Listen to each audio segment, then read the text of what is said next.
Sidang jemaat yang dikasihi Tuhan, sebelum kita masuk dalam ibadah doa pada sore malam hari ini, saya mengucapkan selamat sore, shalom. Sejahtera Tuhan kiranya tetap dilimpahkan kepada kita semua. Mari saudara sekalian, kita akan tundukkan kepala sejenak untuk kita serahkan ibadah ini kepada Tuhan. Bapa yang bertahta dalam kerajaan surga, di dalam nama Tuhan Yesus Kristus kami bersyukur, kami berterima kasih Tuhan, Engkau menghimpunkan kami pada sore hari setelah Engkau sudah menolong kami, memberkati kami, bahkan melindungi kami dalam kegiatan kami seharian. Dan syukur terima kasih dengan tubuh yang sehat, kami boleh kembali menghadapkan diri kami kepada Engkau Tuhan. Dan itu sebabnya sebelum kami menunaikan tugas kami, pelayanan kami, ibadah kami kepadamu, kami menyerahkan kehidupan kami yang banyak kekurangan kelemahan ini kepadamu. Biar Tuhan yang akan menolong kami, memberikan kekuatan dan semangat yang baru untuk kami beribadah kepadamu. Mari Tuhan, Engkau menolong kami. Dan sekarang Tuhan, kami serahkan acara ibadah ini dari awal sampai pada selesai ke tangan-Mu.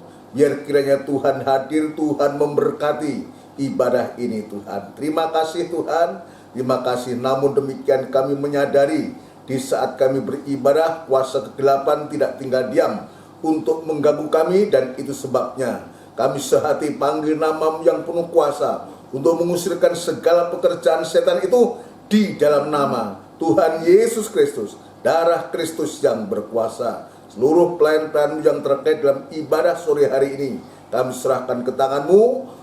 Biar Tuhan menolong kami sekalian, alat-alat yang digunakan biar Tuhan juga menolong menguasai semua, sehingga boleh berjalan dengan segala baik. Terima kasih Tuhan, terima kasih. Sebentar kami akan memuji-muji, membesarkan nama-Mu. Biar roh puji-pujian itu Tuhan taruh dalam hati kami Tuhan. Terima kasih di dalam nama Tuhan Yesus Kristus kami alaskan doa dan sembahyang kami. Haleluya, amin. Puji Tuhan, saudara sekalian. Mari kita akan siapkan diri, siapkan hati kita untuk kita memuji, membesarkan nama Tuhan. Kita akan lakukan pujian dari buku NR 189 dengan segenap hati. Haleluya.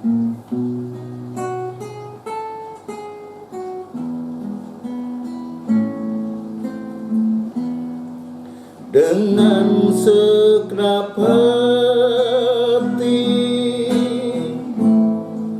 dengan segenap jiwa, dengan kekuatanku, ku sembah Kau Tuhan. Dalam kekudusan-Mu ku angkat tanganku, ku rindu selalu dalam hadirat-Mu. Sebab Engkau yang kudus, Anak domba Allah, darah-Mu tercurah di atas Kalvari. Sebab Engkau yang layak terima pujian,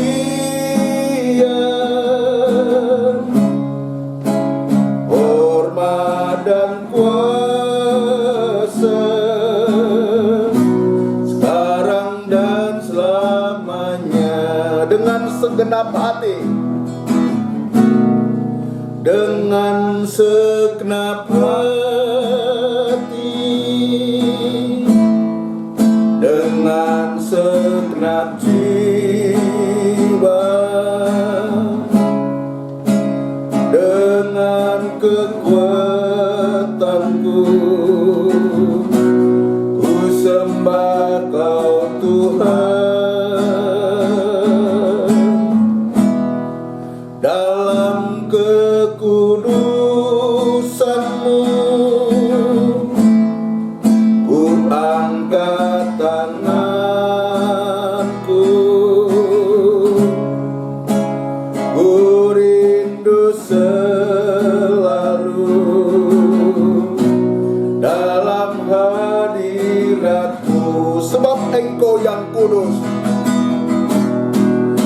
Sebab Engkau yang kudus, Anak domba Allah,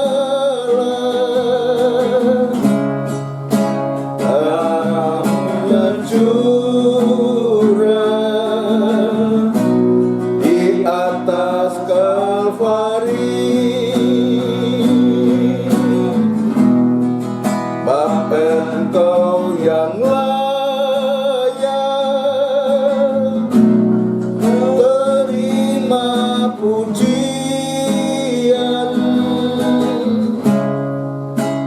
hormat dan kuasa sekarang dan selamanya. Sebab Engkau yang kudus, sebab Engkau yang kudus, Anak domba Allah, darah-Mu tercurah di atas Kalvari. Haleluya. Sebab Engkau yang layak terima pujian,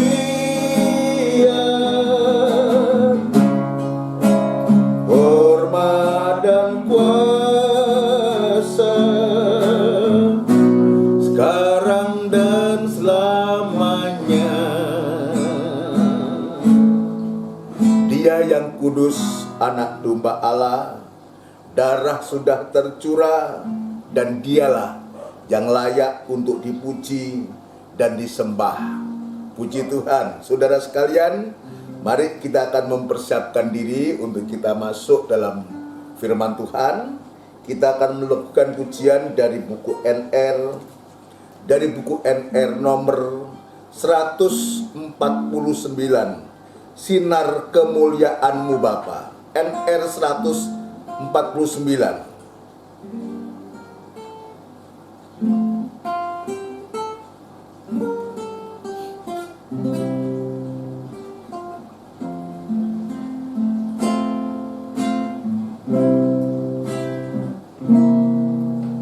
Sinar kemuliaan-Mu Bapa, haleluya, memenuhi sekelilingku. Ku rasakan hadirat-Mu, Kau tenggelamkan jiwaku. Ku ingin tetap tinggal bersama-Mu. Ku ingin tetap di sini, menikmati bait-Mu. Ku ingin tetap di sini dan memandang indah wajah-Mu.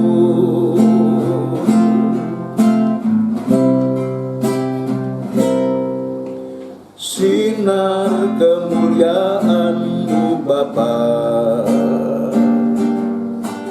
memenuhi di sekelilingku. Ku rasakan hadirat-Mu, Kau tenggelamkan jiwaku. Ku ingin tetap tinggal bersama-Mu.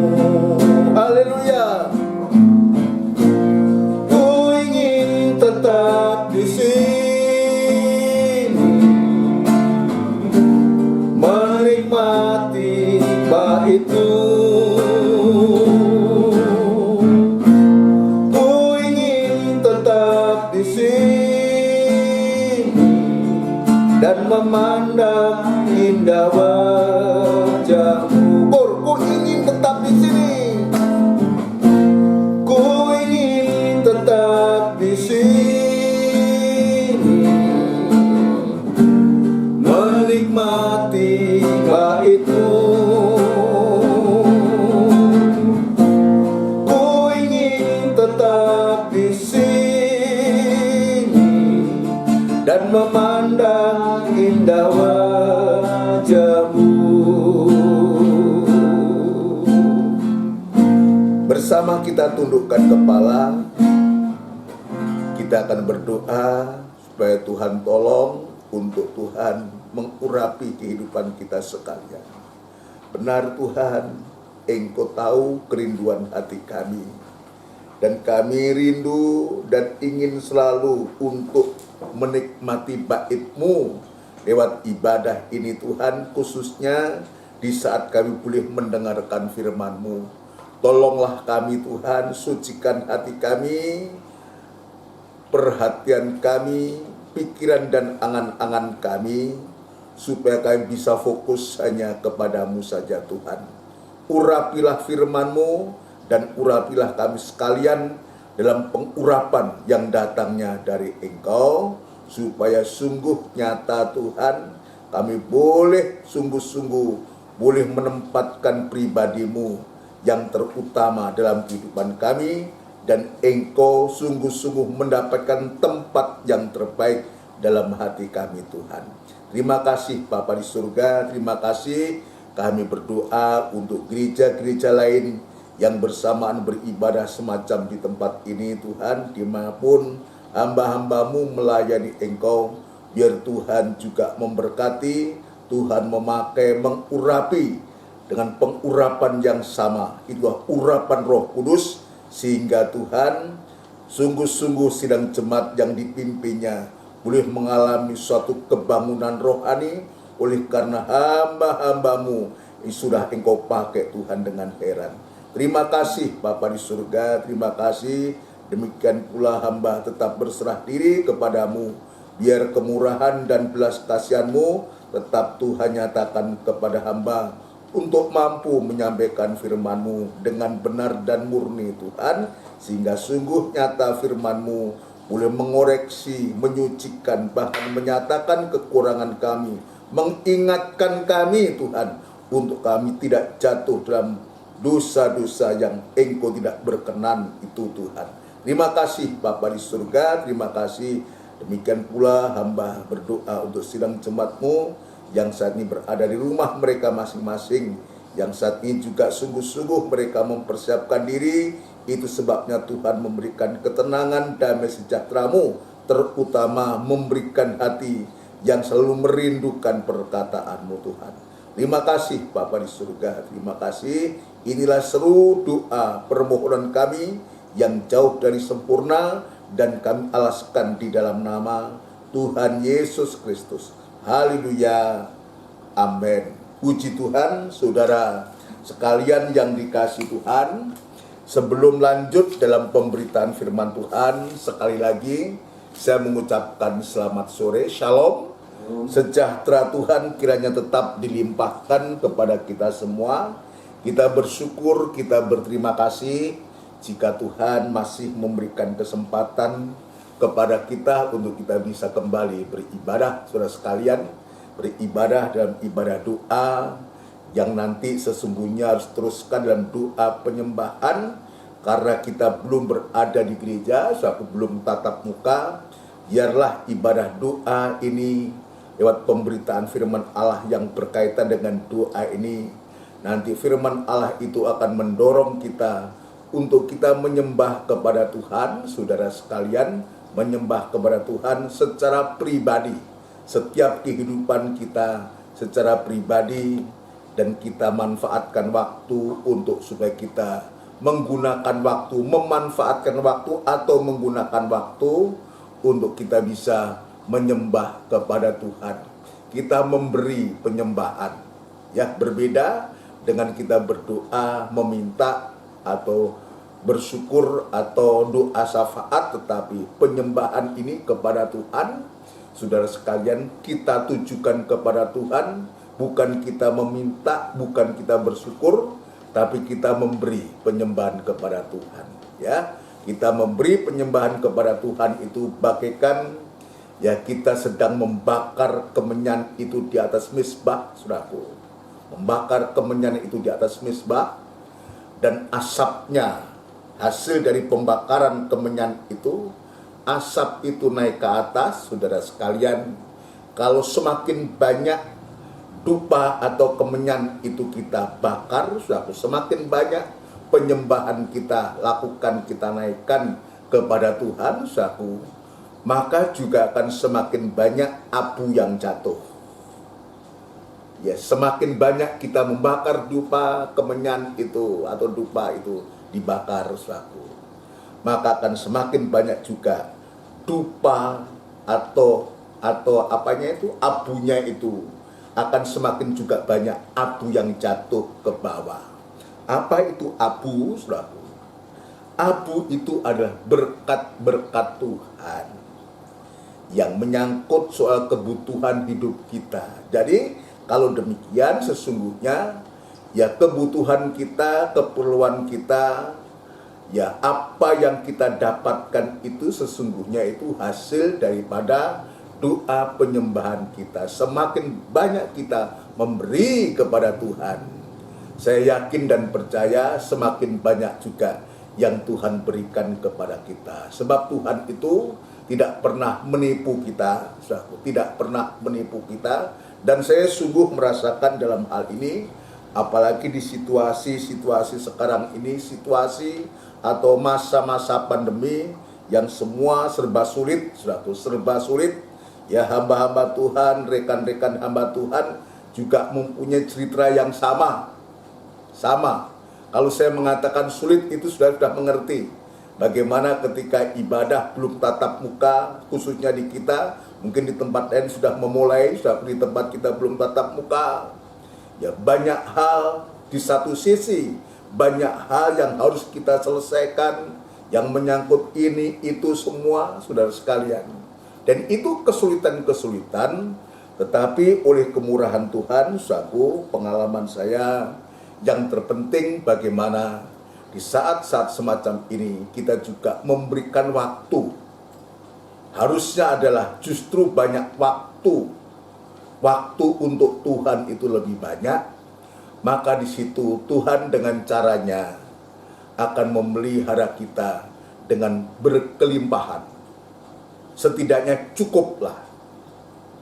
Ya, cukup apa yang dipakai, apa yang dimakan, cukuplah. Sebab itulah kebutuhan kita. Itu sebabnya ya kita tunjukkan sikap kita kepada Tuhan ya lewat ibadah-ibadah ini, khususnya dalam ibadah doa dan penyembahan ini. Kita biarlah lewat firman Allah yang kita dengar ini, kita didorong oleh Tuhan untuk bagaimana seharusnya kita bisa menyembah kepada Tuhan. Seharusnya kita bisa berbakti kepada Tuhan, bisa mengabdi kepada Tuhan. Di hari-hari ini saya sedang menjelaskan tentang satu perjalanan atau perjalanan satu bangsa. Perjalanan satu bangsa itu bangsa Israel. Bangsa Israel ini ulang-ulang saya sudah menceritakan bahwa Israel itu adalah anak laki-lakinya Tuhan, anak sulung, anak yang digolo-golo. Ya, terlalu lama bangsa ini harus ditindas menjadi bangsa budak. 430 tahun itu waktu yang sangat panjang. Sedangkan bangsa kita pernah mengalami ya juga kurang lebih seperti bangsa Israel, diperbudak, dijajah itu 350 tahun. Tapi ternyata bangsa Israel masih lebih lama lagi, 430 tahun. Setidaknya bangsa kita juga punya pengalaman seenak-enaknya dijajah. Tidak seperti kalau kita merdeka, saudara sekalian. Tapi Tuhan itu mengupayakan bangsa Israel itu, dan Tuhan juga sudah mengupayakan bangsa kita dengan perjuangan yang begitu hebat. Dan pada akhirnya bangsa kita 1945 itu Tuhan, ya dari Tuhan, lewat para pejuang-pejuang atau pendahulu-pendahulu kita sudah memberikan suatu kemerdekaan.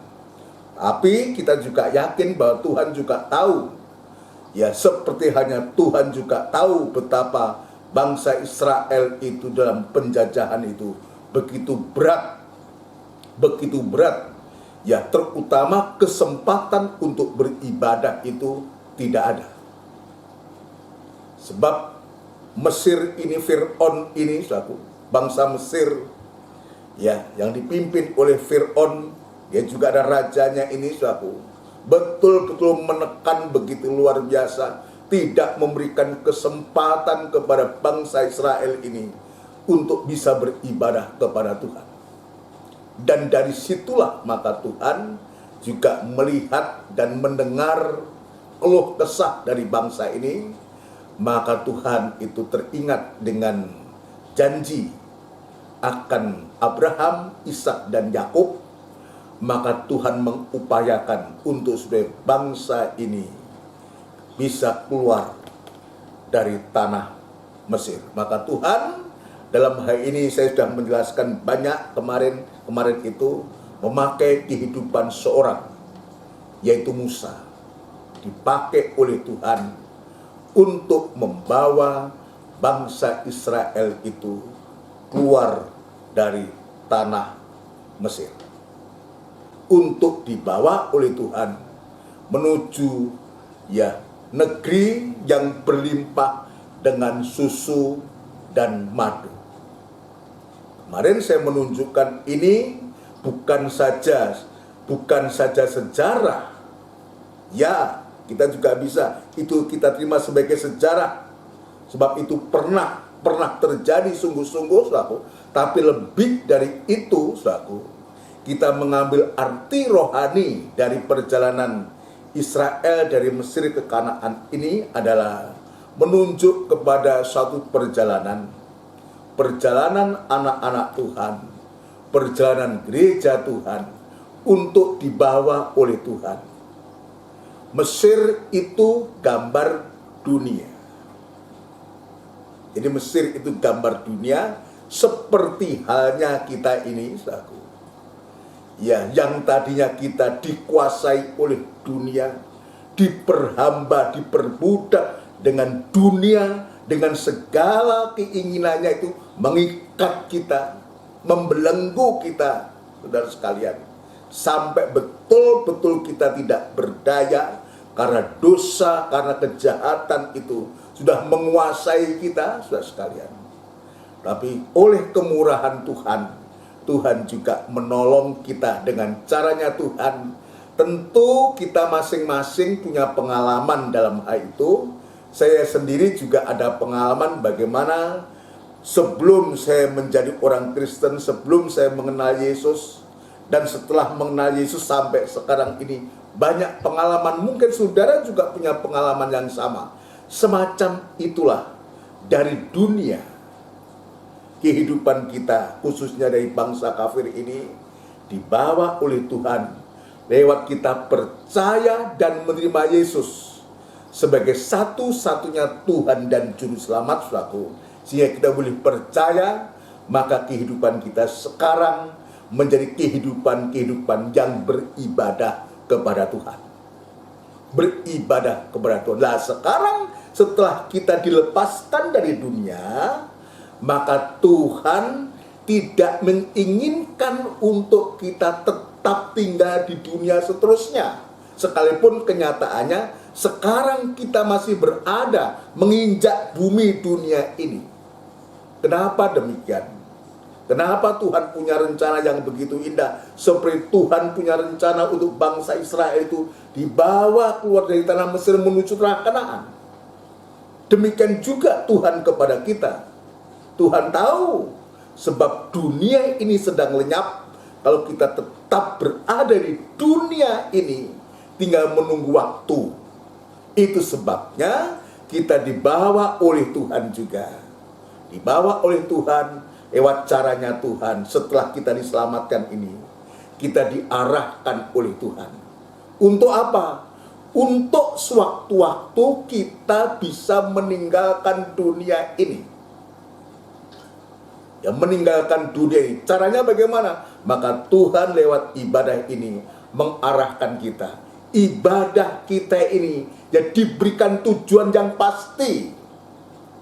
Ibadah kita ini bukan tanpa tujuan, tapi ada tujuan yang pasti. Untuk apa? Setelah kita diselamatkan, maka Tuhan mengupayakan kita ke Kanaan rohani. Saya menunjukkan Kanaan itu menunjuk kota, ya, kota kegerakan yang di sana limpah dengan susu dan madunya. Artinya rohani kita ini, pengikutan kita ini kepada Tuhan sedang diarahkan menuju kepada suatu kegerakan yang besar, saudara sekalian. Kegerakan yang besar yang selalu kemarin juga saya sebutkan, suatu kegerakan pembentukan tubuh Kristus. Ya, kegerakan tubuh Kristus. Kegerakan ya terbentuknya sidang mempelai Tuhan atau tubuh Kristus atau gereja yang atau gereja yang sempurna. Untuk apa? Untuk mempersiapkan diri ketika Kristus yang adalah kepala itu, dia datang untuk menempati tempatnya, saudaraku. Sebab letak kepala itu di atas tubuh.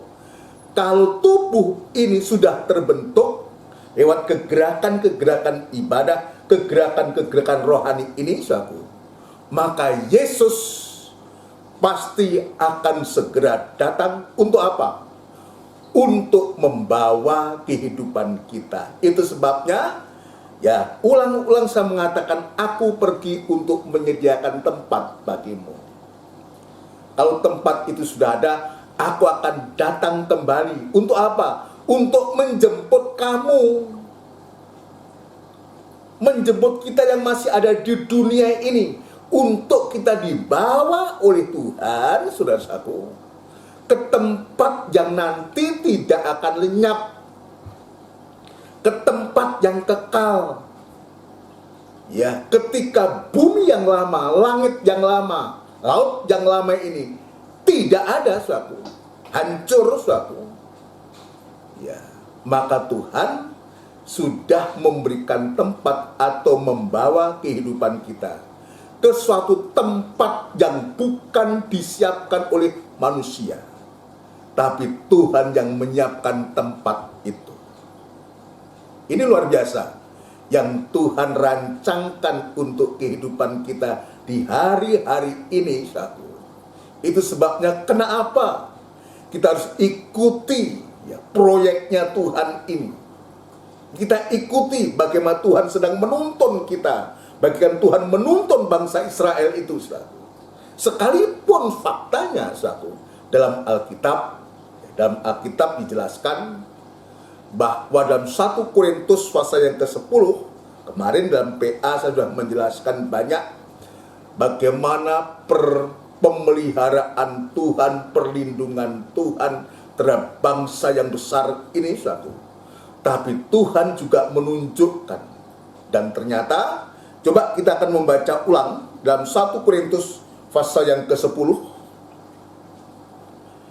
Ini penting buat kita, saudara sekalian. Ya, lebih baik kita membaca ulang. Ayat yang pertama. 1 Korintus pasal 10 ayat yang pertama. Mas Webi dibacakan. Israel sebagai suatu peringatan. Ya, jadi peristiwa 3.500 tahun yang lalu yang pernah dijalani Israel ini, sekarang buat kita itu suatu peringatan. Kita lihat terus. Aku mau supaya kamu mengetahui, ya, saudara-saudara, ya, bahwa nenek moyang kita semua berada di bawah perlindungan awan, dan bahwa mereka semua telah melintasi laut. Ini kan luar biasa. Yang Paulus ini juga menjelaskan ini. Ditunjukkan bahwa supaya kita tahu. Ya, aku mau supaya kamu mengetahui, jangan sampai nggak mengetahui, jangan sampai kita tidak mengerti, saudara-saudara, bahwa nenek moyang kita semua berada di bawah perlindungan awan, dan bahwa mereka semua telah melintasi laut, menyeberangi laut dengan keajaiban yang Tuhan sudah lakukan di zaman itu. Ya, zamannya Musa terutama. Terus untuk menjadi pengikut Musa. Ya, untuk menjadi pengikut Musa. Mereka semua telah dibaptis dalam awan dan dalam laut. Lah, harus mengalami dibaptis dalam awan dan dalam laut, melalui laut kulsum itu. Tuhan belah itu. Laut kulsum itu menjadi jalan yang kering, saudaraku, untuk dilalui. Terus mereka semua makan makanan rohani yang sama. ya, terus Dan mereka semua minum minuman rohani yang sama. ya, Sebab mereka minum dari batu karang rohani yang mengikuti mereka, dan batu karang itu ialah Kristus. ya. Jadi ini suatu pemeliharaan, perlindungan, penyertaan Tuhan yang nyata. Mari saya tunjukkan bagaimana Tuhan itu memelihara, melindungi dan menyertai bangsa Israel. Tetapi sayang, ternyata ayat yang kelima ini, perhatikan. Tetapi sungguh pun demikian, Allah tidak berkenan kepada bagian yang terbesar dari mereka. Nah, ternyata Allah tidak berkenan ya kepada sebagian besar dari mereka. Terus Karena mereka ditewaskan di padang gurun. Termasuk pemimpin besar mereka, yaitu Musa. Dia mati di padang gurun itu. Karena apa? Ya, karena apa? Dia melanggar kekudusan Tuhan. Ketika Tuhan mengatakan, katakan kepada gunung batu ini. Tapi yang Musa perbuat bukan mengatakan kepada gunung batu, tapi dia memukul gunung batu itu. Memang keluar air yang banyak, tetapi akibat daripada Musa ini tidak taat dan dengar-dengaran dengan apa yang diperintahkan Tuhan, maka Tuhan tidak mengizinkan untuk Musa itu sampai ke tanah Kanaan. Hanya diizinkan untuk melihat dari jauh, tapi dia tidak sampai ke Kanaan. Jadi kalau disebutkan karena mereka ditewaskan di padang gurun, ini termasuk Musa. Setelah generasi yang lama itu habis, tinggal Yosua dan Kaleb, saudaraku. Dan setelah juga Musa ini mati, saudaraku, maka tongkat estafet ini nanti akan diteruskan oleh Yosua untuk membawa bangsa Israel menyeberang sungai Yordan sampai Kanaan, negeri yang dijanjikan, yang diidam-idamkan oleh bangsa yang besar ini. Sebab di sana dikatakan limpah dengan susu dan madunya. Ditewaskan di padang gurun. Kenapa ditewaskan? Kemarin saya sudah menunjukkan yang menjadi sebab banyak sebagian besar tewas itu karena apa? Karena Alkitab mengatakan, coba perhatikan ayat yang ke-6. Semua ini telah terjadi sebagai contoh bagi kita, untuk memperingatkan kita, Ya, supaya jangan kita menginginkan hal-hal yang jahat seperti yang telah mereka perbuat. nah ternyata mereka sudah dalam pemeliharaan, perlindungan Tuhan, tetapi mereka mempunyai keinginan jahat, menginginkan hal-hal yang jahat. Hal-hal jahat apa kalau kita nanti membaca semuanya, saudaraku? Dalam PA kemarin saya sudah bagi, saudaraku, paling tidak ada 4 kesalahan besar yang membuat Tuhan itu menewaskan orang-orang itu. Ya, saya tidak mengulangi, saya menyebutkan aja. Yang pertama, ketika dia dalam perjalanan dia menyembah berhala. Bangsa ini menyembah berhala. Ketika Musa itu naik ke atas gunung, saudaraku, untuk dia mendapatkan 2 loh batu dan tabernakel itu, Israel menuntut kepada Harun untuk dibuatkan Allah, bukan A besar, ilah. Dan saat itu Harun juga menurut, atau mungkin dia takut dengan masa yang banyak, saudaraku. Maka Harun ini dia memerintahkan untuk supaya anting-anting emas itu dari semua yang ada dikumpulkan. Maka terbentuklah lembu emas. Lembu emas ini disembah mereka, biar dia menjadi Allah kita yang menuntun kita. Tapi di saat itu juga Musa mendengar dan dia turun, saudaraku. Dan akhirnya lembu emas ini dihancurkan. Ya, loh batu yang dia bawa dia hancur, dihantamkan dan hancur, saudaraku. Nanti ada loh batu yang kedua, saya belum sampai ke sana, saudaraku. Dan di saat itu setidaknya 3.000 orang tewas. Saat itu, saudaraku. Setidaknya, karena Tuhan yang menghukum mereka ini. Ini adanya penyembahan berhala. Ini merupakan suatu penghalang. Kemarin saya menunjukkan penghalang. Kalau zaman dulu, saudaraku, wujudnya ada lembu emas. Tapi lembu emas untuk sekarang ini, yang juga merupakan sebuah berhala, itu kekerasan hati. Jadi berhala yang ada pada kita di zaman sekarang ini, kekerasan hati. Ini menghambat kita untuk kita bisa menyembah kepada Tuhan. Wengkuh, tidak mau berubah. Jadi dia mempertahankan sikap yang salah, sikap yang jahat itu, keinginan yang jahat. Dia pertahankan. Ini untuk sekarang. Mungkin kita tidak punya berhala lembu, nggak punya. Tapi kekerasan hati kita ini ada berhala yang ada dalam hati kita, yang menghambat kita untuk kita melaju mengikuti rencana Tuhan. Yang kedua adalah ya terjadinya satu perzinahan. Begitu hebat bagaimana di saat itu orang-orang Israel dia mengambil perempuan-perempuan Moab, dan Tuhan marah, saudara sekalian, dan Tuhan menghukum mereka. Ya, dan di saat itu yang mati 23.000. Coba saya nggak bisa bayangkan gimana ya. Sedangkan kita melihat orang mati 1, 2, 3 sudah rasanya. Ini 23.000 orang mati. Hebat itu. Karena terjadinya perzinahan. Ya. Untuk sekarang apa? Yang juga bisa menghambat kita.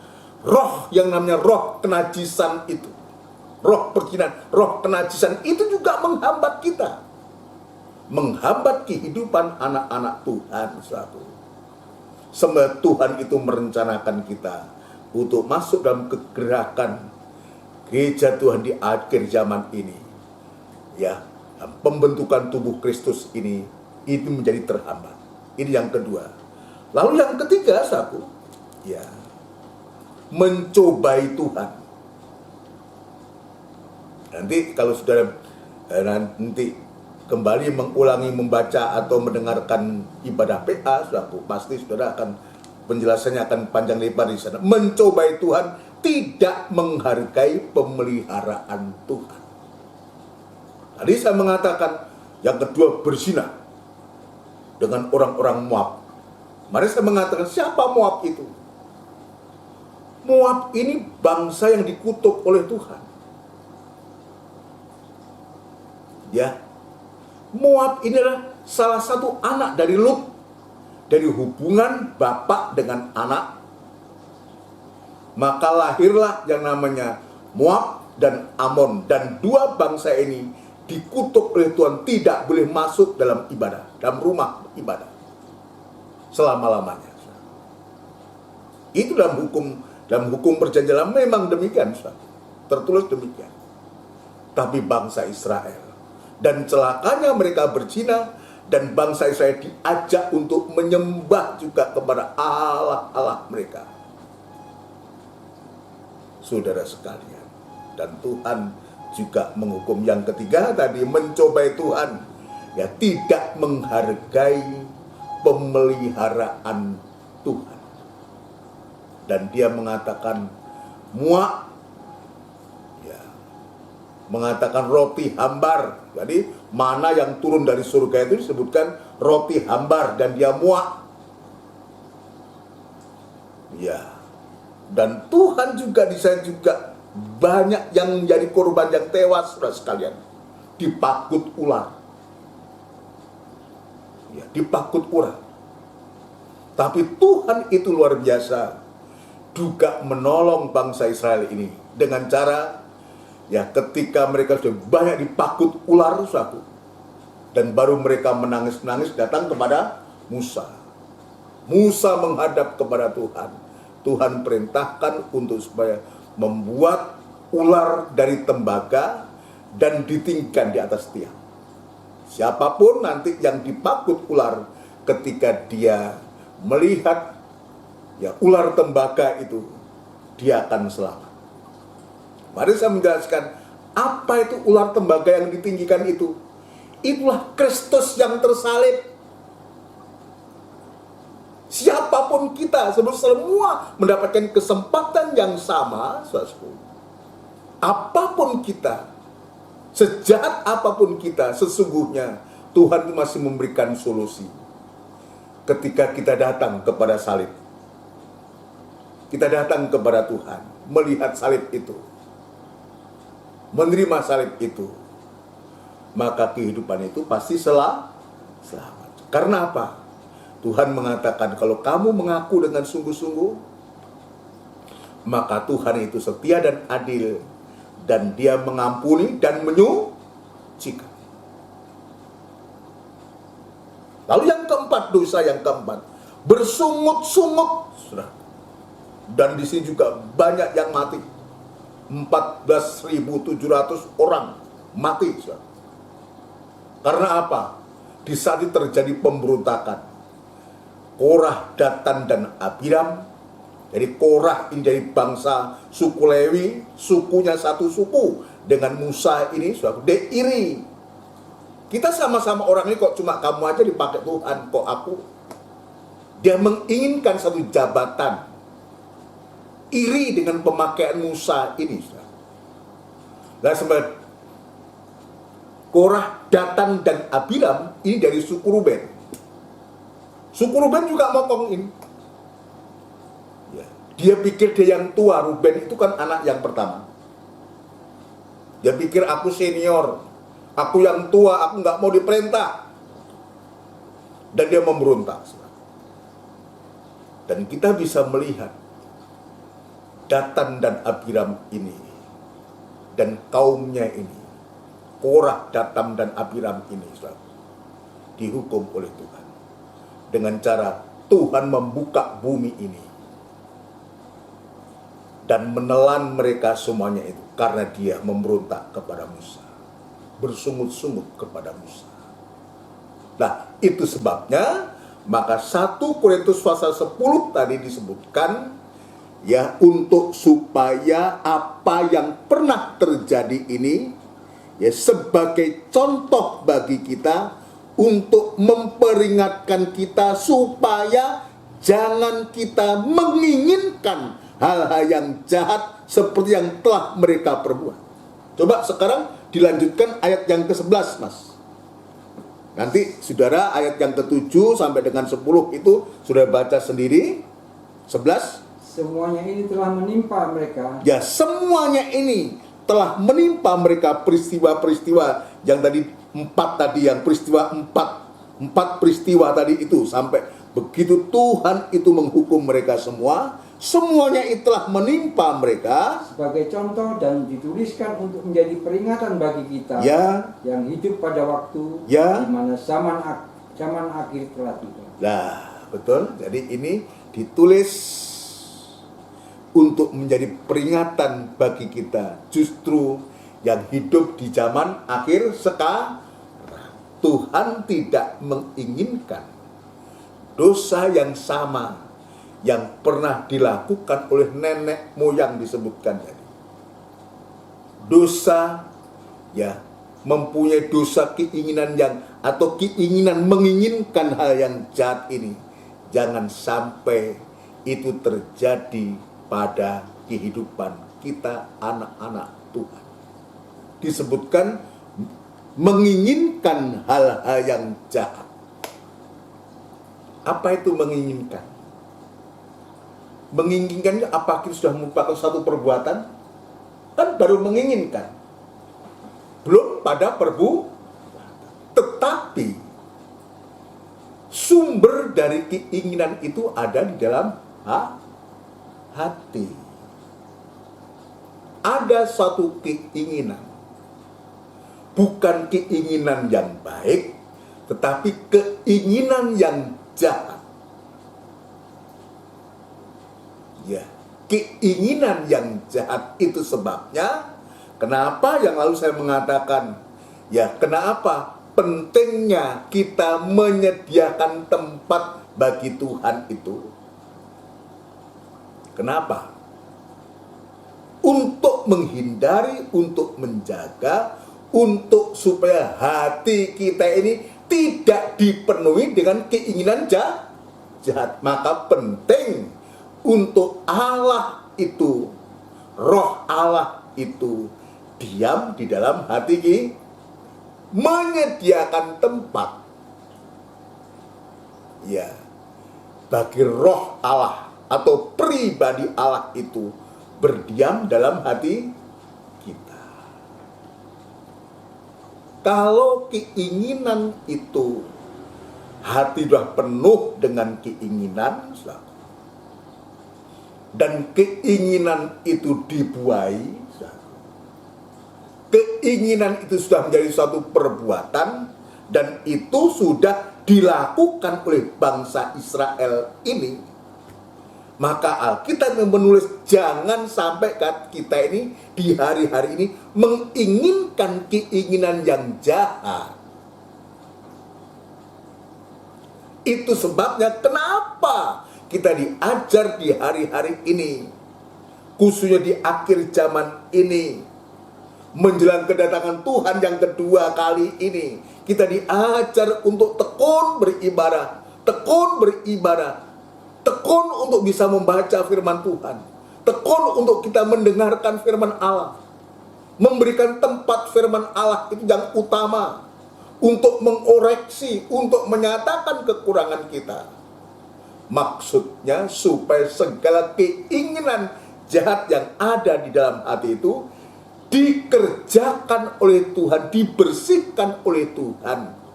Maka yang kalau itu sudah dibersihkan oleh Tuhan, maka bukan keinginan jahat yang ada, tapi keinginan Tuhan untuk kita bisa melakukan firman Tuhan. Jadi keinginan itu sumbernya ada dalam hati. Coba dibaca, saya diingatkan Tuhan. Markus pasal yang ke-7, ya ini seringkali kita baca, tapi tidak mengapa kita membaca. Markus pasal yang ke-7 supaya kita tahu, paham betul. Ya. Markus pasal yang ke-7 ayat yang ke-20, Mas. Markus pasal 7 ayat yang ke-10. Katanya lagi, apa yang keluar dari seseorang, itulah yang menajiskannya. Yang keluar dari mana ini? Keluar dari dalam Mulut. Dari dalam hati, sumbernya dari hati, lewat mulut ini keluar. Jadi yang dimaksud ini bukan apa yang di dalam perut lalu dimuntahkan, maafkan, bukan itu. Tapi yang keluar ini keluar dari dalam hati. Apa itu? Terus. Sebab dari dalam. Dari hati orang. Lah. Dari hati orang. Sebab dari dalam. Jadi keinginan itu tidak nampak. Kan tidak nampak. Nggak ada dalam hati kok. Kalau lautan, aku bisa diukur dalamnya. Tapi siapa bisa mengukur hatinya orang? Nampaknya orang senyum-senyum, tapi pada dia, awas kok dia. Kan bisa saja, saudara. Hati. Sebab ayat mengatakan, Sebab dari dalam, dari hati orang. Ini loh, dari dalam hati, dari hati orang apa? timbul segala pikiran jahat, Nah, timbul pikiran jahat. Pikiran angan-angan jahat atau keinginan jahat atau menginginkan suatu kejahatan dari dalam hati orang. Kalau Paulus yang mengatakan jangan menginginkan hal-hal yang jahat, maka dalam Injil Markus ini Tuhan Yesus sendiri mengatakan, itu Tuhan Yesus sendiri yang mengatakan, sebab dari dalam, dari hati orang timbul segala pikiran jahat. Kata segala itu apa? Sudah bermacam-macam. Wong segala ada dalam hati. Timbul ya segala pikiran jahat. Apa itu? Disebutkan ini. percabulan, Nah, dari dalam timbul pikiran jahat, yaitu apa? Percabulan. Mungkin tidak nampak kita, oh tidak, kita nggak melihat apa. Tetapi hati orang siapa yang tahu? Tapi Tuhan itu tahu. Dan Tuhan menyebutkan yang ada di dalam hati orang itu percabulan, terus pencurian, ada niat, ada keinginan. Ya, karena ada niat atau keinginan yang dibuai. Dalam Yakobus pasal yang pertama itu, kalau keinginan itu dibuai akan menghasilkan dosa, dan upah dosa itu adalah maut. Jadi ada pikiran jahat, itu percabulan. Yang kedua pencurian, terus pembunuhan, yang ketiga pembunuhan. Apa itu pembunuhan? Kebencian. Kalau pembunuhan itu kan perbuatan, sudah perbuatan. Tapi pembunuhan itu terjadi karena ada rencana atau niat hati yang diawali dari dia membenci, tidak suka, iri hati, benci, lalu dibuai menjadi suatu perbuatan. Ya, kalau dalam 1 Yohanes pasal 3 ayat 15, membenci itu sama dengan membunuh.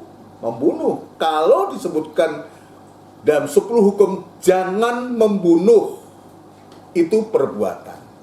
Jangan berzina, itu perbuatan. Tapi sumbernya dari dalam hati. Hati yang najis, hati yang jahat itu. Terus persinahan, keserakahan, kejahatan, ya, kelicikan, ya, hawa nafsu, terus, iri hati, terus, hujat, terus, kesombongan, dan kebebalan. Ini kalau kita hitung satu persatu, ini jumlahnya 12. Kok pas 12 ya? Ini Tuhan Yesus loh. Dia tunjukkan 12 dosa itu yang ada dalam hati manusia. Tapi Tuhan ingin. Itu sebabnya Paulus menuliskan untuk supaya kita tidak mengingini hal-hal yang jahat seperti apa yang dialami oleh bangsa Israel, sehingga Tuhan menewaskan sebagian besar dari mereka. Saudara sekalian, ini luar biasa, menginginkan keinginan ini. Nah, ini Tuhan buka. Tuhan tunjukkan itu loh yang ada dalam hati manusia itu, ya, sebab dari hati orang timbul segala pikiran jahat. Orang itu banyak, siapapun, itu bisa pada siapapun juga. Tuhan tidak menunjuk seseorang, hanya disebutkan orang. Ini bisa ada di setiap orang. Itu yang ada dalam hati manusia. Dan Tuhan menginginkan untuk supaya keinginan jahat ini, bahkan perbuatan jahat ini tidak dilakukan. Sebab kalau ini dilakukan, karena itu ditulis tadi dalam 1 Korintus 10, ditulis untuk apa? Untuk orang-orang atau kehidupan di akhir zaman ini. Kalau perbuatan-perbuatan yang seperti Tuhan sebutkan ini dilakukan oleh anak-anak Tuhan atau gereja Tuhan, ini juga akan menghambat anak-anak Tuhan, gereja Tuhan, untuk kita bisa masuk dalam proyek yang besar itu. Kita tidak akan bisa masuk dalam tubuh Kristus, tidak bisa menjadi mempelai wanita Tuhan. Kenapa? Sebab tubuh Kristus mempelai wanita Tuhan itu benar, kudus, dan sempurna seperti Dia sempurna. Bagaimana ada yang semacam ini? Maka Tuhan menginginkan ini harus tidak ada. 12 dosa ini harus dibuang, harus diserahkan kepada Tuhan, saudara sekalian. Dan minta ampun kepada Tuhan, kita menyelesaikan kepada Tuhan dengan Tuhan, untuk Tuhan mengampuni kita, menyucikan kita, membenarkan kita, dan Tuhan gantikan dengan 12 tumpukan roti. Ini 6, ini 6. Tuhan gantikan dengan meja roti sajian. 12 ketul roti, 12 tumpukan roti, itulah firman Tuhan.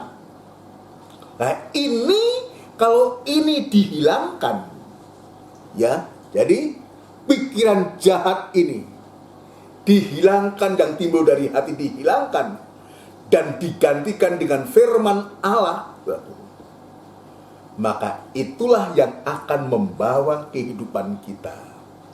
Untuk supaya kita tidak ada keinginan-keinginan jahat, tetapi kita bisa melakukan kehendak Tuhan.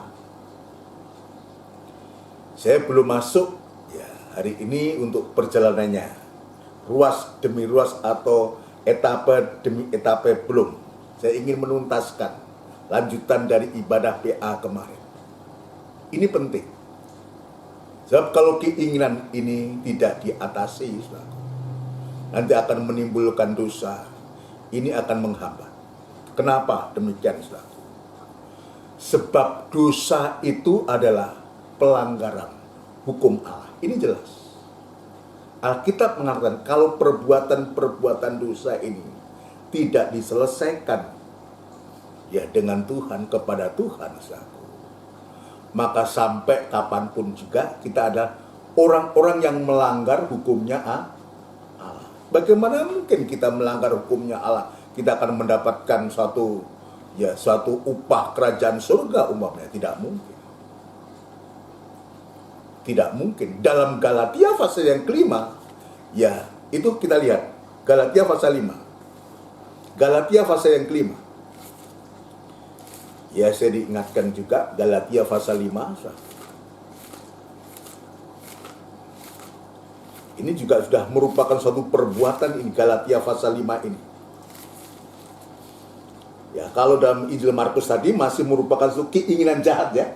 Keinginan jahat. Tapi Galatia pasal yang kelima disebutkan perbuatan daging telah nyata. Ya, Galatia pasal 5 ayat 19. Galatia 5 ayat yang ke-19.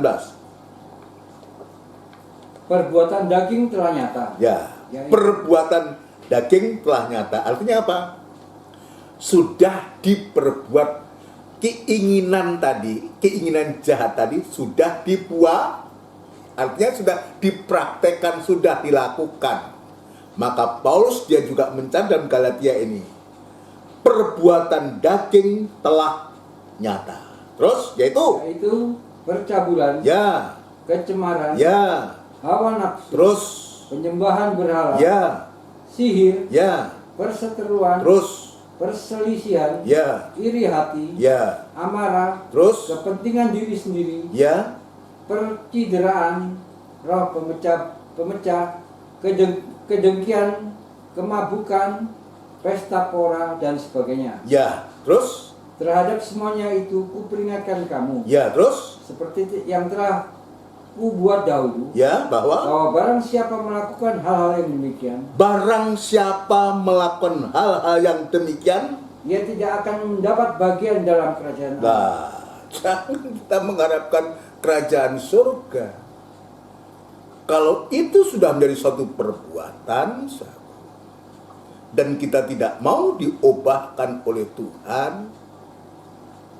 tidak mau dibuangkan, itu dibuang semuanya itu, ia tidak akan mendapatkan bagian dalam kerajaan Allah. Lawan katanya apa? Kalau dia tidak mendapatkan kerajaan Allah, kerajaan apa yang dia dapat? Kerajaan neraka.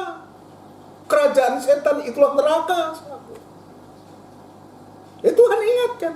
Rasul Paulus jelas tegas, perbuatan daging telah nyata. Artinya apa? Itulah yang sedang terjadi, dilakukan oleh manusia. Coba kalau kita membaca apa yang gak terjadi sekarang ini, apa yang gak ada yang seperti Alkitab ini, semua telah nyata. Artinya telah nyata memang sudah nyata, ada kenyataannya, begitu loh. Saudara sekalian, ini menyangkut soal hati kita. Itu sebabnya kenapa saya bolak-balik mengatakan, ayo siapkanlah hati kita untuk menjadi tempat kediamannya Tuhan. Tujuannya supaya betul-betul ini, dalam hati kita tidak ada bahkan kok perbuatan, niat pun tidak ada. Dan itu tidak mungkin kita bisa lakukan tanpa firman. Tidak mungkin. Sebab Tuhan Yesus mengatakan, itu hati manusia itu sudah jahat, timbul pikiran jahat. Itu Tuhan Yesus mengatakan. Itulah keadaan manusia. Tapi sebaliknya, kalau benih firman Allah itu ada, lalu kapan kita bisa mendapatkan benih firman Tuhan itu? Nah, Tuhan memberikan cara kan? Tuhan memberikan cara di tempat kita ada 3 macam ibadah. Ada ibadah raya, ada ibadah PA yang disertai dengan perjamuan suci. Di situ firman Allah dibentangkan kepada kita untuk menyatakan kekurangan kita, untuk memperbaiki, untuk mendidik kita, untuk mengajar, saudaraku. Itu tujuannya. Ibadah-ibadah, dan di mana ibadah-ibadah itu disertakan dengan firman Allah yang cukup untuk kita menunjukkan kekurangan kita. Maksudnya untuk supaya ketika kekurangan kita, kesalahan kita ditunjukkan, untuk supaya kita menjadi sadar. Karena nggak mungkin kita akan bisa merubah diri kita sendiri. Coba kita pikir. Sebetulnya hati nurani kita ini sebetulnya kan juga tertuduh. Aduh, kok aku ini menderita oleh karena perbuatan-perbuatan ini. Kan banyak orang yang begitu. Dia ingin untuk bisa tobat gitu loh. Mari dari perbuatan itu. Ingin dia tidak melakukan itu. Tapi dia tidak ada kemampuan untuk itu. Yang disebabkan oleh karena lingkungan, keadaan, dan macam-macam yang bisa membuat dia semakin melakukan, semakin terjerat, dan tidak mampu untuk bisa berbuat sesuatu. Tapi sebaliknya, kalau kita itu bawa kepada Tuhan lewat ibadah-ibadah Tuhan dibentangkan untuk kita. Sebab firman Allah itu hidup, kuat, dan lebih tajam dari pedang bermata 2 manapun. Dia menusuk amat dalam. Menusuk amat dalam untuk apa? Untuk mengkoreksi, untuk mengoperasi apa yang ada dalam pikiran hati yang jahat ini. Tuhan yang memperbaiki. Artinya apa? Selalu saya mengatakan, justru kalau kita dalam keadaan semacam itu, yang kita butuhkan satu, yaitu firman, yaitu Tuhan dalam firman Allah, untuk bisa menolong kita. Jangan kita mencari jalan yang lain, yang kita anggap, oh dia bisa mampu. Tidak akan. Yang bisa menolong, bisa merubah karakter itu adalah firman itu sendiri. Dia mengetahui isi hati kita, bahkan dia menusuk amat dalam. Maka dia katakan, kalau dia melukai, ayat mengatakan, dia juga yang akan membeban. Dia melukai, iya, menusuk amat dalam, tapi dia juga mengobati. Coba, ada ayatnya kok itu. 2 Timotius pasal yang keempat. 2 Timotius pasal yang keempat. Saudara sekalian ya. Ayat yang kedua, pasal yang keempat, ayat yang kedua. Beritakanlah firman. Beritakanlah firman. Sedialah baik atau tidak baik waktunya. Siap sedialah baik atau tidak baik waktunya. Terus. Katakanlah apa yang salah. Lah, nyatakan apa yang salah. Jangan ditutupi yang salah itu. Kita ini kan kecenderungannya, kalau ada salah ditutup-tutupi. Bagaimana kita akan ditolong Tuhan kalau begitu? Yang benar, ketika kesalahan kita dinyatakan bukaan, wes, ditunjukkan kepada Tuhan, ini loh Tuhan, bener aku ini salah. Nyatakan apa yang salah dan tegurlah dan nasihatilah. Tegurlah, ya, nyatakan apa yang salah. Yang kedua, tegurlah. Ini dua hal ini tugas yang berat. Kenapa? Kalau kesalahan tidak dinyatakan, maka orang itu sulit untuk bisa menjadi sadar. Kalau nggak ditegur juga, kadang-kadang kita ngelalang sesuatu. Atau mungkin kita mengatakan, Bro, Pak Pendeta, tolonglah kalau Pak Pendeta lihat saya salah, ditegurlah. Katanya seperti itu, tapi kenyataannya setelah ditegur, marah dia. Wah, mukanya merah padam, telinganya merah. Orang bisa mengerti, tidak gampang ini. Tidak gampang untuk kita bisa menjadi baik ini tanpa firman Tuhan. Tetapi sekarang Paulus dia mengatakan kepada Timotius yang masih muda, beritakan firman, siap sedialah baik atau tidak baik waktunya. Nyatakan apa yang salah, tegurlah.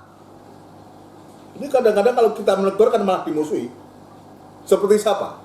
Seperti Musa, dimusuhi sama bangsa Israel. Dikata-kata yang enggak, saudara. Dipaito, saudara. Ini Musa. Bisa sampai akhirnya dia juga enggak tahan, akibatnya dia tidak bisa sampaikan. Tapi sekarang kepada Timotius ditugaskan untuk menyatakan apa yang salah. Tegurlah. Menyatakan salah dan tegurlah. Tapi setelah ditegur, bagikan dia lukai, ya, bagikan dia melukai. Tegur itu kan tajam, saudara. Seperti siapa? Seperti Yahya Pembaptis menegur nikahnya Herodes. Akibatnya apa? Dipancung kepala, saudara. Itu haram itu kamu lakukan itu, saudara sekalian. Ini resiko menegur, tetapi ternyata bukan hanya melukai. Jadi menegur, menyatakan saya bagikan melukai, bukan hanya melukai. Tadi saya mengatakan kalau dia melukai, maka dia juga membeban. Maka setelah dinyatakan apa yang salah dan ditegur, maka dan nasihatilah dengan segala kesabaran dan pengajaran. Jadi nasihat itu bagikan jangan cuma dituduhi saja dan itu tinggal. Kami diajar untuk begitu, sebagai hamba Tuhan, sebagai seorang gembala. Oke, harus dilakukan itu, menyatakan kesalahan, menegur, tetapi juga harus ada nasihat supaya pulih. Nasihati bagikan kita memberikan suatu pengharapan, memberikan suatu semangat. Nasihatilah dengan segala kesabaran, bukan emosi. Kan kita ini kadang-kadang juga begitu. Tujuannya baik, caranya yang enggak baik. Kita cenderung untuk emosi. Tapi yang Tuhan ajarkan adalah menasihati dengan segala kesabaran. Kita bisa sabar, kalau ada kasihnya tuh, kasih itu sabar dan pengajaran. Nasihat-nasihat itu ya harus berdasarkan berdasarkan firman. Ini saudara sekalian, ini yang Tuhan taruh dalam hati Paulus untuk mengingatkan sidang jemaat Korintus, untuk supaya kita juga tidak menginginkan hal-hal yang jahat seperti yang telah mereka perbuat. Ini prosesnya. Supaya keinginan jahat itu tidak ada, maka kita harus percayakan kepada Tuhan lewat firman-Nya. Supaya keinginan jahat itu Tuhan gerus, Tuhan pulihkan, Tuhan singkirkan, Tuhan cabut dari hati kita, dan Tuhan gantikan dengan firman Tuhan. Sehingga kita bisa melakukan kehendak Tuhan, dan kita siap untuk dibawa lanjut untuk masuk dalam satu kegerakan yang besar. Jadi ibadah-ibadah yang Tuhan sediakan ini sesungguhnya ini kita sedang dibawa oleh Tuhan lewat hamba-hamba Tuhan, lewat gembala-gembala, untuk kita dibawa ke negeri Kanaan yang limpah dengan susu dan madunya. Kita dibawa kepada suatu kegiatan kebangunan rohani. Kita sedang dibawa kepada pembangunan tubuh Kristus, tubuh mempelai, untuk siap nanti Dia datang kembali untuk membawa kehidupan kita. Keinginan jahat. Ada ayat mengatakan, tamak akan uang itu akar dari segala kejahatan. Lalu kita bertanya, lu apa nggak boleh punya duit? Yang duit punya, yang banyak nggak apa-apa. Nggak ada kok orang melarang untuk kita punya uang sebanyak mungkin, nggak apa-apa. Kita ini kan diberkati. Cuma persoalannya, untuk supaya kita tidak tamak, saudaraku, maka berkat yang kita terima itu juga kita harus menjadi berkah. Nah, kita ini kan kadang-kadang begitu. Ketika kita diberkati Tuhan, kita lali peleng, orang Jawa bilang. Lupa sama sekali. Sudah lupa dengan yang memberi berkat. Sudah lupa yang seharusnya kita diberkati untuk menjadi berkat. Tapi justru kita semakin mencari. Sudah lupa Tuhan, tapi mencari terus. Sampai orang itu tamak akan uang. Itu akar dari segala kejahatan. Boleh punya uang yang banyak, tapi yang nggak boleh ada ketamak dan ada keserakahan. Itu yang nggak boleh. Kenapa? Ketika kita tamak, hati kita di situ. Di mana hartamu, di situ hatimu. Itulah kehidupan yang tamak itu. Dan saya tunjukkan orang yang tamak ini sebetulnya, jadi tamak akan uang itu akar dari segala kejahatan. Jadi sumbernya kejahatan itu karena hati yang tamak. Tadi disebutkan keinginan. Ada keinginan jahat. Dari hari timbul segala pikiran jahat. Sampai perbuatan jahat. Keinginan jahat. Atau dibaca mas. 1 Timotius pasal yang ke-6.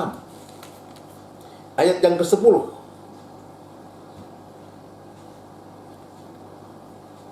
1 Timotius pasal 6 ayat 10.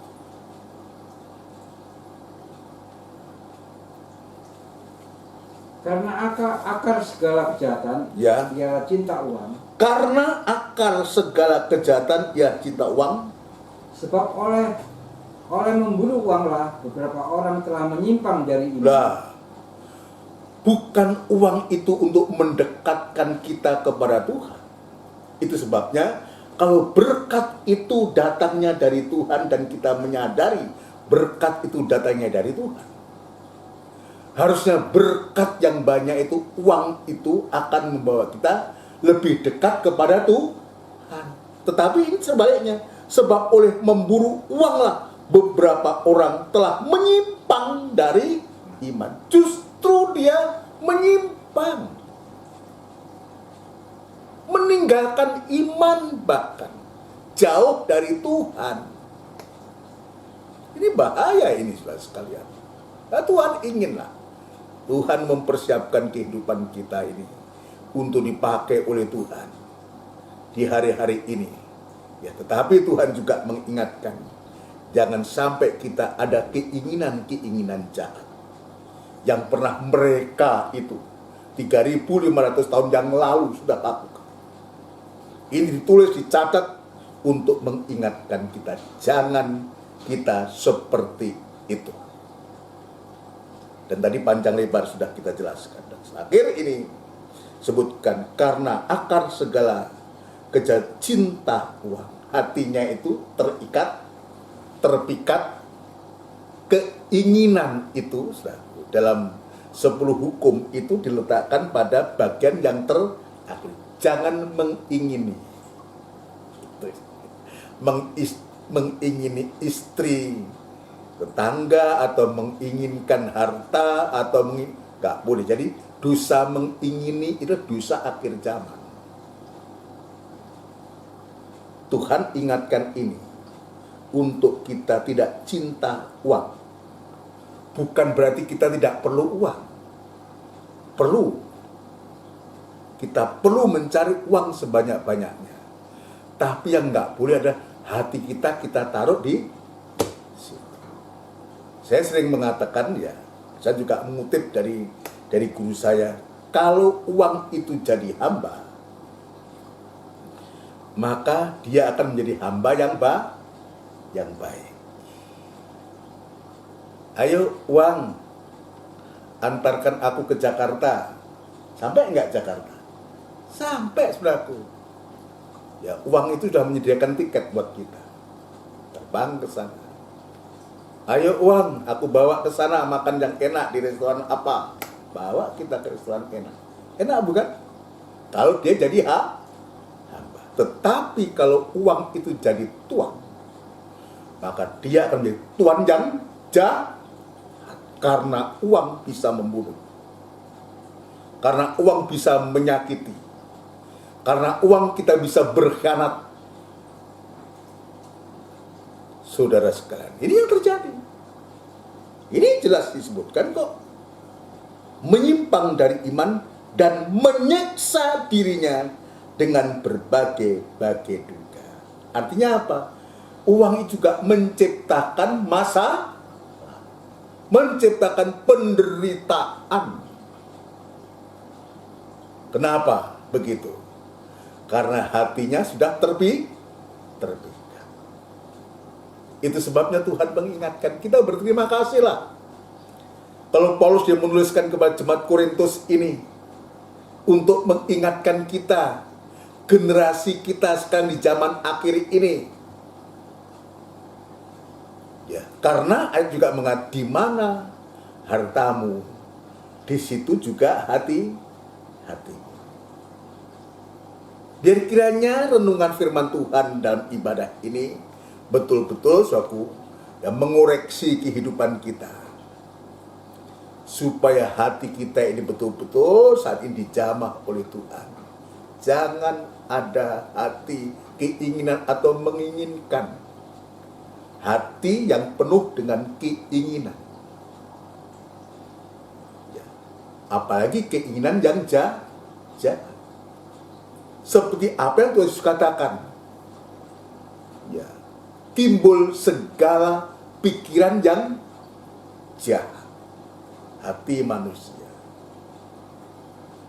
Tapi Tuhan juga memakai Paulus untuk menyampaikan kepada Timotius, beritakan firman, baik atau tidak baik waktunya. Nyatakan yang salah, tegurlah, tapi juga nasihatilah dengan segala kesabaran dan pengajaran. Ini satu-satunya cara untuk menolong kita. Mungkin itu sakit ketika kesalahan kita dinyatakan, ketika kita ditegur dengan keras, sakit kita. Tapi Tuhan yang penuh dengan kasih sayang, Dia juga datang dengan nasihat untuk memberikan suatu harapan dan pengharapan kepada kita, supaya kita hidup, kita memiliki kehidupan, ya, kehidupan yang mempunyai hati yang dibenarkan, disucikan oleh Tuhan, sehingga kita bisa melakukan apa yang harus kita lakukan. Dalam 1 Petrus pasal yang kedua, untuk kita bisa melayani Tuhan, untuk memberitakan perbuatan-perbuatan Dia yang besar, yang Dia sudah lakukan. Kita menjadi berkat, diberkati dan menjadi berkat, sekaligus kita dibawa oleh Tuhan untuk kita masuk dalam suatu kegerakan yang luar biasa itu. Kegerakan untuk menjadi tubuh mempelai, dan Tuhan segera datang.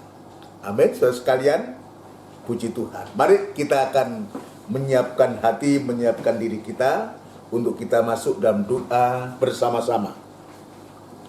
Dari buku NR 131, kehadapan hadirat-Mu.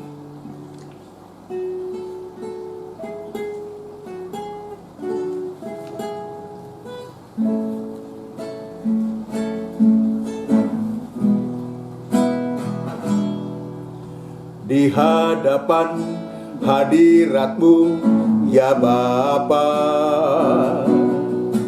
ku datang dengan penuh kerinduan. Di hadapan hadirat-Mu, ya Bapa, segala keangkuhanku hilang. Ku sembah Kau, ya Bapa, ku sembah Kau, ya Tuhan, ku tinggikan nama-Mu Yesus. Dalam hidupku selalu di hadapan hadirat-Mu. Di hadapan hadirat-Mu, ya Bapa, haleluya. Ku datang dengan penuh kerinduan. Di hadapan hadirat-Mu, ya Bapa, segala keangkuhanku hilang. Haleluya. Ku sembah Kau, ya Bapa, ku sembah Kau,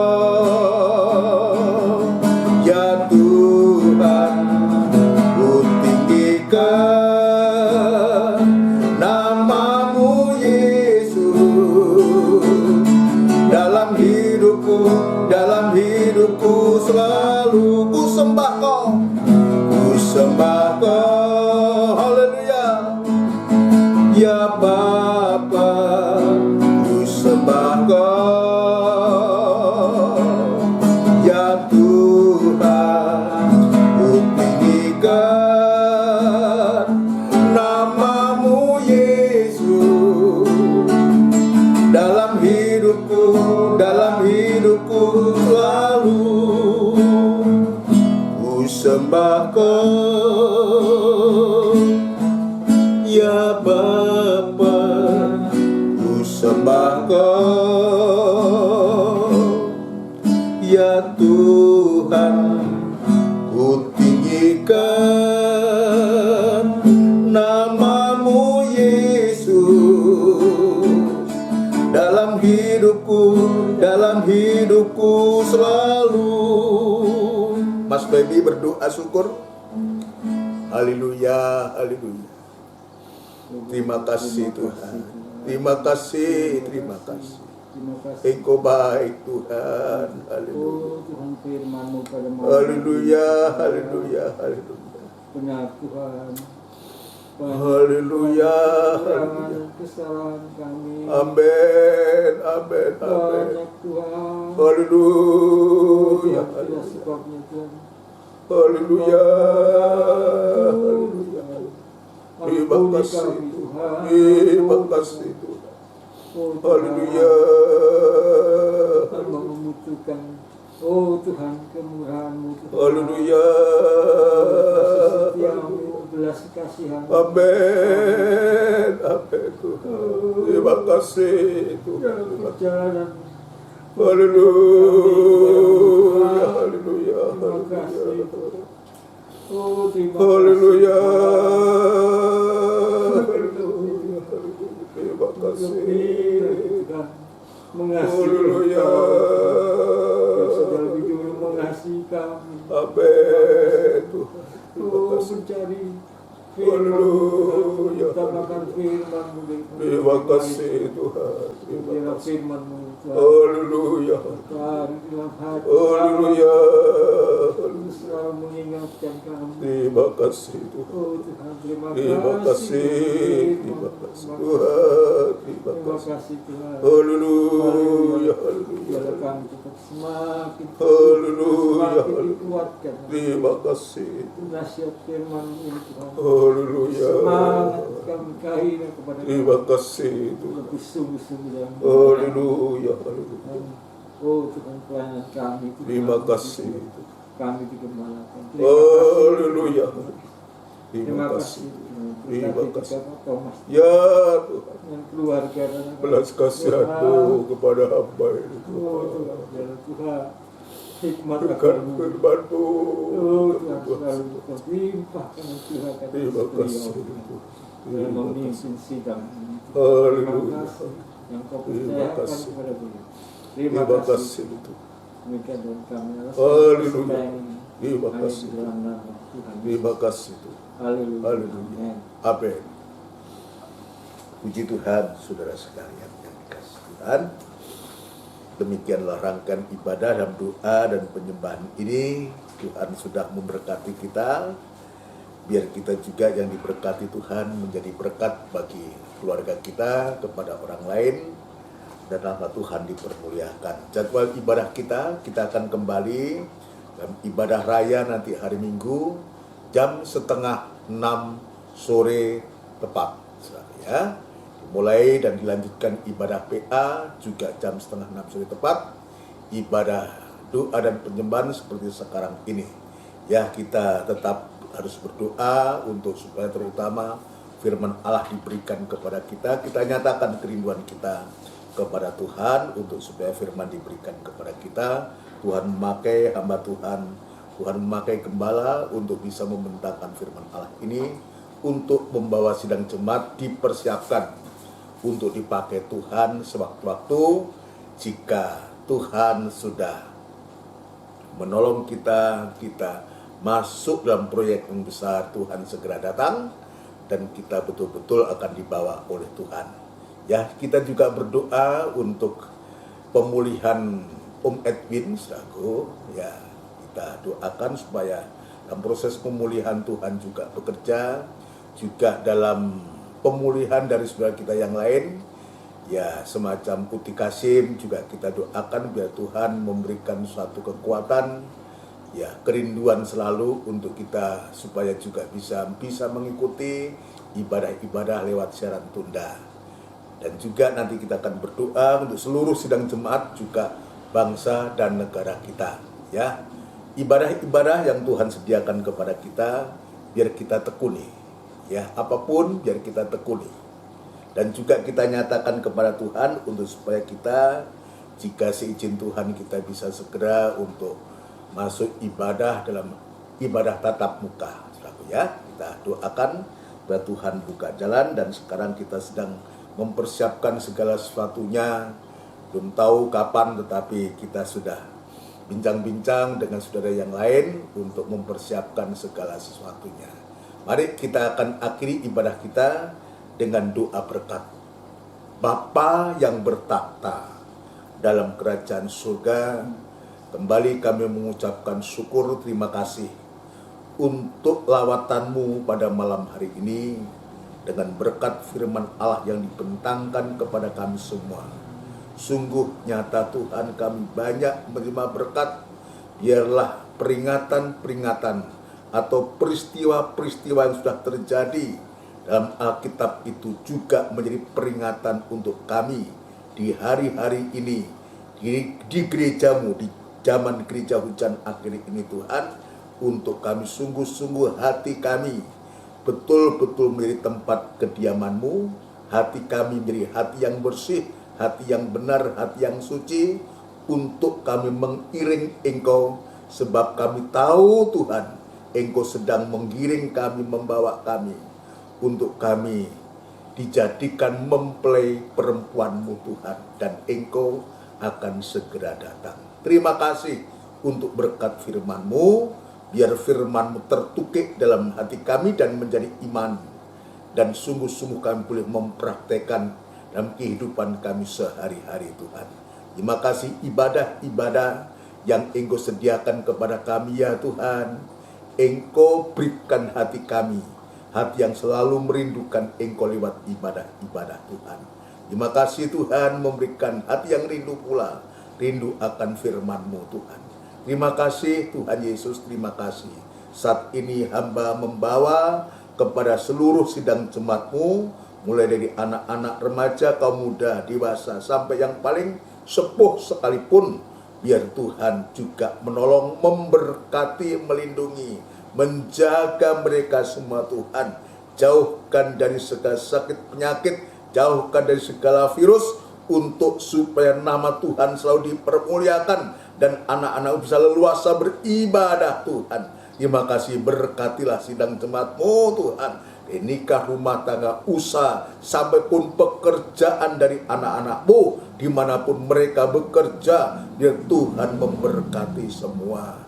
Khusus kepada pemulihan Om Edwin, Tuhan juga Uti Kasim, kami serahkan ke tangan-Mu, biar Tuhan menolong, memberikan semangat yang baru, memberikan damai sejahtera-Mu Tuhan, dan segala pekerjaan setan yang coba mengganggu anak-anak ketebusan-Mu, ya Tuhan, kami sehati panggil nama-Mu yang penuh kuasa untuk mengusirkan segala pekerjaan setan itu di dalam nama Tuhan Yesus Kristus, darah Kristus yang berkuasa.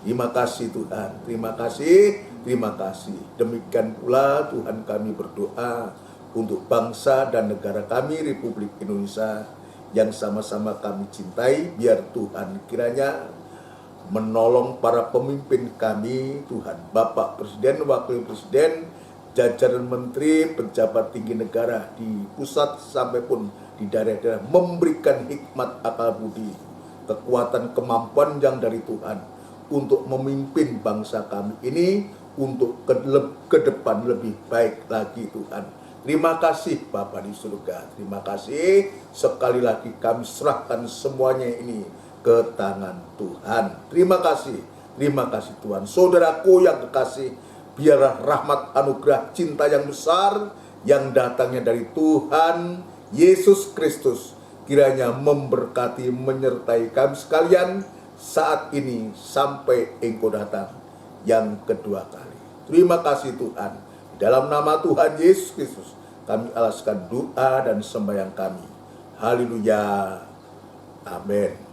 Puji Tuhan, saudara sekalian, selamat malam. Tuhan memberkati kita semua. Haleluya.